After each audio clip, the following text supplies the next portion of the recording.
पुण्यात भाजप पक्षाच्या नावाखाली काहींकडून व्यापार सुरू आहे असं रवींद्र धंगेकर यांनी म्हटलंय। नैतिकता म्हणून मोहोळ यांनी मंत्रिपदाचा राजीनामा द्यावा अशी मागणी सुद्धा धंगेकर यांनी केली आहे। पुण्यातील जैन बोर्डिंग जमीन वादावरून धंगेकर यांनी पुन्हा एकदा मोहोळांवर निशाणा साधलाय।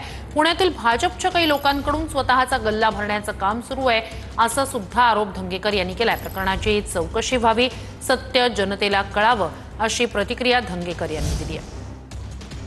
राजा व्यापारी असतो ती जनता बेकारी होती आणि तशीच परिस्थिती हा राजा व्यापारी आहे आणि हे सगळे व्यापार करायला निघाले पक्षाच्या नावाखाली, पक्षाला बदनाम करतात। आज तुम्ही बघितलं असेल तर कोणाला खाजगी तुम्ही विचारा, त्यांची 4-5 लोकांची एक टीम आहे भाजपची, ही विकृती आहे। आणि जो मतदार आहे हा त्यांना एक चांगल्या मोदी साहेबांकडे बघून यांना मतदान करत असतो, पण त्याचा गैरफायदा घेऊन संस्था, पोलीस, गुन्हेगार हे सगळी यंत्रणा ही हायजॅक करून आपला गल्ला कसा भरायचा ही कामं करतात।